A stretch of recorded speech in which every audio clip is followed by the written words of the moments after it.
Hey guys, time for another natter session. So, there's a guy that I watched a clip on based in America, the police stories that are on YouTube quite prolifically. And this was about a guy of 38 years old who lost his mom under very painful and difficult circumstances. And the reason this clip struck a chord with me is because I lost my mom in a very similar fashion. Now, what happened in this guy's case and in my case ended up very differently, but the circumstances were similar. So, to give you a bit of background, the situation is that he's lost his wife. He was in his 30s when she died in a car accident. And he moved in with his mom, obviously, to heal and recover and also maybe to look after her. She was alone as well. And they were together for a few years. Obviously, she meant the world to him, and, they shared a life.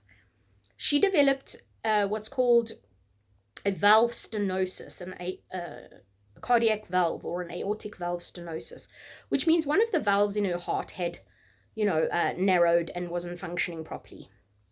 So, with the fact that they were on what's called a low end medical aid, I know in America they have a different plan or hospital insurance type situation. So from what I do understand, bear with me, I'm sorry, the patients in America either have what's called a low plan, where it's like a Medicaid, and they are the poor end of things, versus the people that are more wealthy and have more lucrative or whatever hospital plans.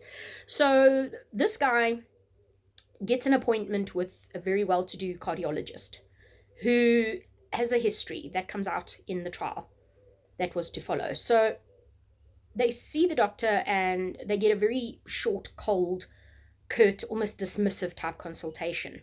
Whereas the people that had been in ahead of them were welcomed and treated warmly and kindly, and were really cared for, and there was laughing and I don't even know what words to use because it's bizarre that medical professionals can display this sort of behavior, that if you're wealthy and you've got a high-end Medicare or Medicaid program, you are more deserving of more care and attention and kindness, etc. But as soon as they walked in and it was obvious that they were low end, they were treated basically like scum.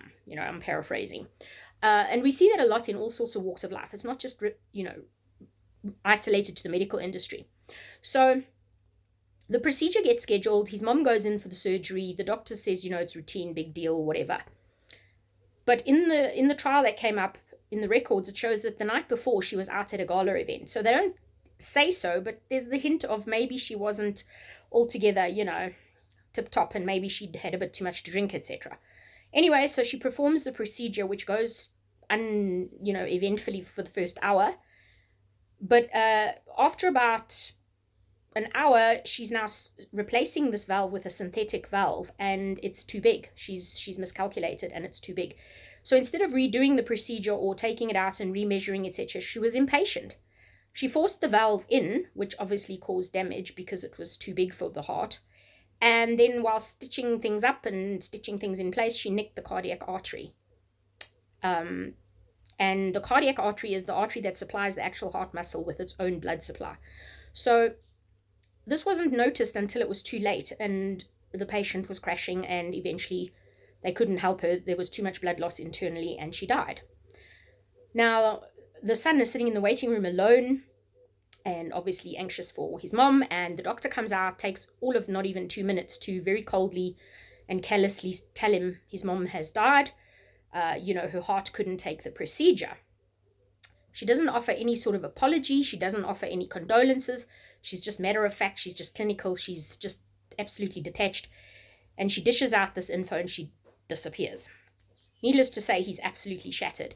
And it's quite a long video that I watched. I mean, it's 20 minutes worth of how he tries to, he first gets it investigated. They find there was negligence involved with what happened to his mom. So he's really understandably quite irate because his mom died unnecessarily when they do an investigation. And he decides to take the matter to court, where the high-powered doctor gets her high-powered lawyers involved. And of course, she gets away with it. She gets off with not even a pat on the wrist. And she just carries on and goes back to her normal life. Meanwhile, between the hospital and various things, they settle for a really small, paltry amount that barely covered his medical expenses because the hospital had billed him for, in essence, a dead mother. And so after he settled the debt, he walks out with almost nothing in his pocket and a dead mom, etc., etc. I'm telling you all of this because, you know, it's leading up to, and I'm sorry for all the bouncing around, as you know, raw and real, no editing, and I'm sitting on my bed. So wait, I just got to move and get comfortable. So the reason I'm sharing all of this info is to get to a point that we all go through stuff, right? We all go through things in life that are difficult, painful, horrific. My own mom, she died from a cardiac issue. She was also fairly young, and I came home one day. She just wasn't well. I'm an ex-paramedic, so I knew something was off really early.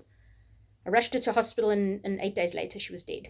And for me, what was so shattering was that there were a number of specialists involved with her care, a number of people overseeing her. I had met them and interacted with them, including her cardiologist, who was her main doctor. So they knew me, they knew that I was medically trained, etc. And on the day that she died, I got a phone call from a nurse to say, I'm sorry, your mother's in asystole. What? Like, not even, I'm so sorry to tell you, your mom's passed away, blah, blah, not even nothing. Just that cold clinical boom from a nurse. Not even the doctor.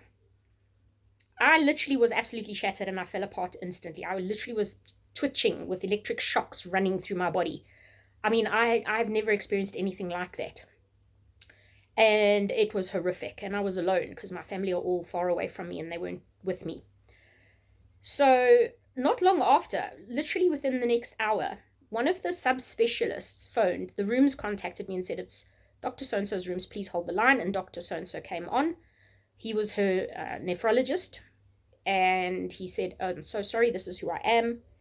And offered his condolences. And I was really grateful for that. But, you know, to this day, her cardiologist and main doctor has never contacted me and never even offered anything, let alone an apology or a condolences or nothing. So, you know, that was very painful and I had to get over it and deal with it. But what I'm getting to is that this guy, after running a very long course with the situation, went and bought a gun, went and practiced with that gun, and eventually tracked this doctor down at her home and confronted her, and it's caught on CCTV footage, confronted her, and even in the midst of being confronted over this issue, she barely even remembered what acknowledged him, and then she sort of dismissed him as if, well, what do you want me to do? Shame, sorry, this is what happens. Even at that point, there was no condolence, there was no remorse, there was no apology, there was no sorry, I'm so sorry, I know you're in pain, nothing. And he shot her 3 times and killed her because he just couldn't. And what I'm trying to get to right now is the fact that, you know what, forgiveness is a thing, right? It's a very big deal. Bizarrely, because this is a raw and real and unedited, I can now see that my microphone is flashing and it's going flat. So this is a wrap up on this video, and I'm gonna take it up for the next video, and we're gonna continue with this theme that I want to discuss. Cool. I'll see you soon.